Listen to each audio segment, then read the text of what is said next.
देखिए,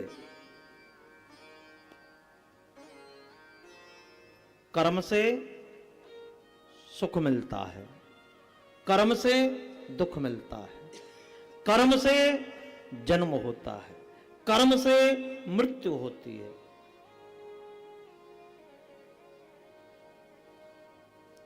इसीलिए अच्छे कर्म करो, अपने जीवन को बनाओ। इंद्र बनना कोई बहुत बड़ी बात नहीं है। कोई भी 108 अश्वमेध यज्ञ कर लो, इंद्र बन जाओ।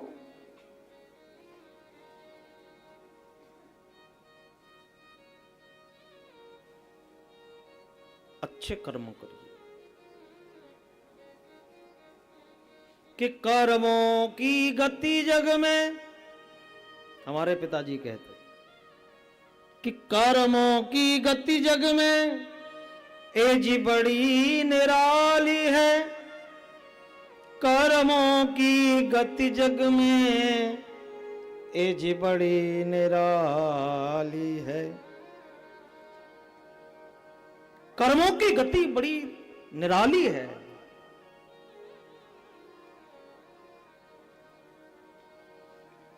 एक पिता के दो पुत्र होते हैं, ध्यान से सुनना, कर्मों का खेल है। एक पिता के दो पुत्र होते हैं, लेकिन दोनों का कर्मों का फल अलग है।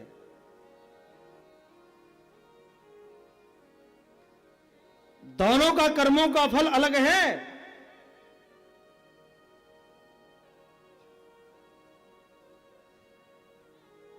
हमारे पिताजी बड़ा अद्भुत गाते, बड़ा प्यारा भजन है, पर मैं गाऊंगा नहीं, ऐसे ही सुनाऊंगा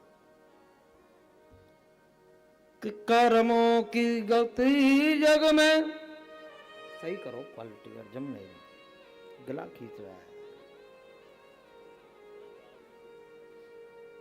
कर्मों की गति जग में ए जी बड़ी निराली है। कर्मों की गति जग में ए जी बड़ी निराली है। एक पिता के दो पुत्र हैं और दोनों के कर्मों का फल अलग है।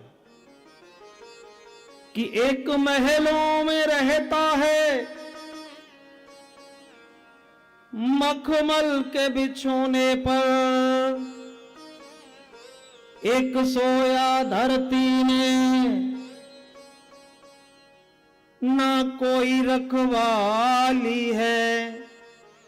कर्मों की गति जग में ए जी बड़ी निराली है।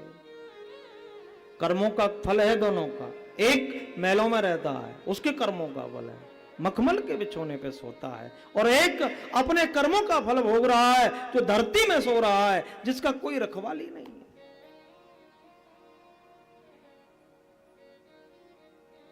एक दाता बन करके धन सबको लुटाता है।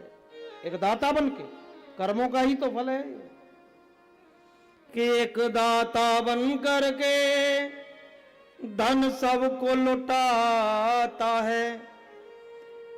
एक मांगे झोली में, फिर भी वो खाली है।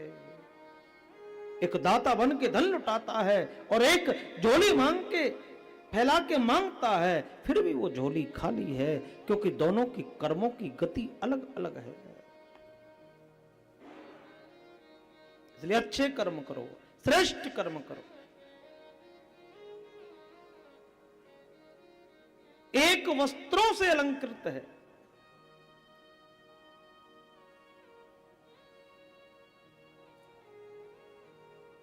भोगों से उबता है।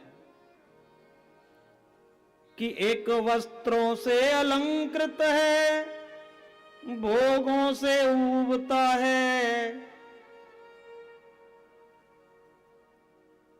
एक फटे चीथड़े में, खाने को न थाली है। एक को रोज 56 भोग खाने को मिल रहे हैं, नए नए वस्त्र पहनता है, और एक फटे चितड़े में रहता है, पता चले घर में खाने को भी थाली नहीं है।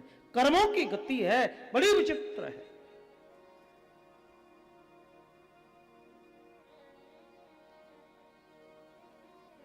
कि एक के 6 बच्चे आनंद से रहता है, एक के ना सुत घर में और ना घर वाली है। कर्मों की गति है। एक के 6 बच्चे हैं, आनंद से रहता है, और एक के बच्चे भी नहीं है और ना ही घरवाली है। दोनों के कर्मों की गति है।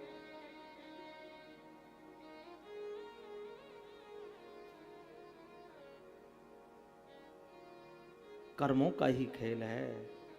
और हम भी यहां आते हैं ना इस तरह पे, कर्म का ही फल भोगने के लिए आते हैं। कि एक रिक्शाकारों में सीटों पे बैठ चलते, एक खींचे रिक्शा को देह पड़ गई काली है। एक गाड़ियों में सीट पे बैठ के चलता, एक रिक्शा खींच रहा है। दोनों के कर्मों की गति है।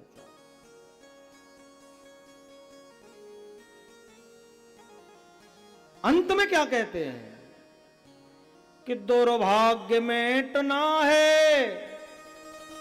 यदि इस दुर्भाग्य को मेटना है तो क्या करना पड़ेगा कि दुर्भाग्य मेटना है, हरि शरण में आ जाओ।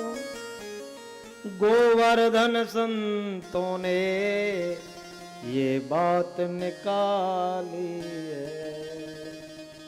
कर्मों की गति जग में ए जी बड़ी निराली है। कर्मों की गति जग में ए जी बड़ी निराली है।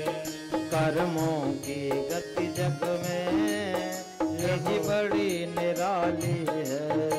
कर्मों की गति जग में ए जी बड़ी निराली है। दुर्भाग्य मेटना है, हरि शरण में आ जाओ। दुर्भाग्य मेटना है, हरि शरण में आ जाओ। दुर्भाग्य मेटना है, हरि शरण में आ जाओ। दुर्भाग्य मेटना है, हरि शरण में आ जाओ। गोवर्धन संतों ने ये बात निकाली है। गोवर्धन संतों ने ये बात निकाली है। कर्मों की गति जग में ये जी बड़ी निराली है। कर्मों की गति जग में ये बड़ी निराली है। कर्मों की गति जग में ये जी बड़ी निराली है। कर्मों की गति जग में ये जी बड़ी निराली है। कर्मों की गति जग में। तुलसीदास जी ने भी लिखा है कि कोई ना काहू सुख दुख करदाता, निज कृत कर्म भोग सब भ्राता। हर व्यक्ति, हर जीव अपने कर्म का फल भोगता है। इसलिए श्रेष्ठ कर्म करिए, अच्छे कर्म करिए।